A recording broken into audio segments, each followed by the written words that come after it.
But நான் சில கவனிக்கப்படாத தேர்தல் அறிக்கைகள் இருக்கும்ல, ஸோ அதை பார்த்தப்போ இந்த விஷயம் இந்த கட்சியோட தேர்தல் அறிக்கை எனக்கு ரொம்ப பிடிச்சிருந்தது அப்படின்னு அந்த பார்த்த விஷயத்த உங்கள்கிட்ட சொல்லணும் அப்படின்னு நினைக்கிறேன். தமிழக வாழ்வுரிமை கட்சியுடைய தலைவர் வேல்முருகன் அவர்கள் வந்து ஒரு கூட்டணி அமைச்சு தமிழ்நாடு முழுக்க 200க்கும் மேற்பட்ட தொகுதிகளில் போட்டி போடுறாங்கல்ல, ஸோ அவங்க தரப்புல இருந்து ஒரு தேர்தல் அறிக்கை அப்படிங்கிறது வெளியாயிருக்கு. கொஞ்சம் கேட்டு பாருங்க, யோசிக்கக்கூடியதா இருக்கும். இவங்க வந்து அதை தரோம் இதை தரோம் அந்த கதைலாம் இல்லை. என்ன தமிழ்நாட்டுக்கு வேணும் அப்படிங்கிற விஷயத்த முன்னிறுத்தி இந்த தேர்தல் அறிக்கை இருக்கு. நான் ஃபுல்லா படிக்க போறதெல்லாம் இல்லை, பட் அந்த டைட்டில் என்ன அப்படின்னு சொன்னாவே இதோட முக்கியத்துவம் அப்படிங்கிறது உங்களுக்கு புரியும்.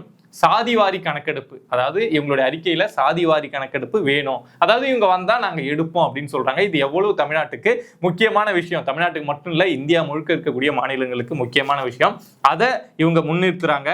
அதே மாதிரி தமிழீழ விடுதலை மற்றும் இனப்படுகொலை விசாரணை நம்ம இலங்கையில நடந்தது இல்லையா, ஸோ அதுக்கான விசாரணையை முறையான விசாரணை நடத்துறதுக்கு நாங்கள் முயற்சி பண்ணுவோம், அதுக்கான அழுத்தத்தை கிரியேட் பண்ணுவோம் அப்படின்னு சொல்லியிருக்காங்க.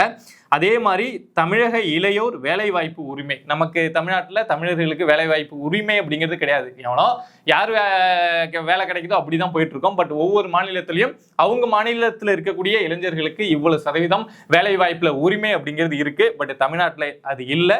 அதை வந்தா நாங்க உறுதி செய்வோம் அப்படின்னு சொல்லியிருக்காங்க. தமிழ் வழிபாடு மற்றும் குடமுழுக்கு, நம்ம குடமுழுக்குலாம் தமிழ்ல பண்ணணும் அப்படின்னு சொல்லி ரொம்ப நாளா சொல்லிட்டு இருக்கோம் இல்லையா, ஸோ அதை செய்வோம் அப்படின்னு சொல்லியிருக்காங்க. சுங்கச்சாவடி இல்லாத தமிழகம், யோசிச்சு பார்க்கவே நல்லா இருக்குல்ல, கேட்கவே நல்லா இருக்குல்ல.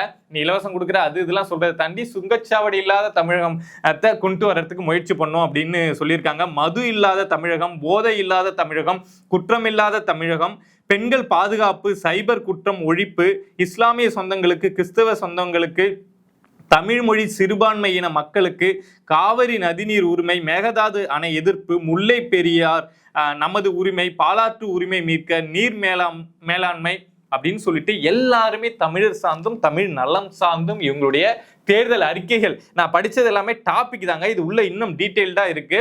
ஸோ இந்த டாபிக்கை படிக்கிறப்பவே எல்லா தலைப்புகளுமே வந்து தமிழ் சார்ந்தும் தமிழர் சார்ந்தும் இந்த தமிழ் நிலம் சார்ந்தும் இருக்கு. பார்க்கறதுக்கு நல்லா இருக்கு.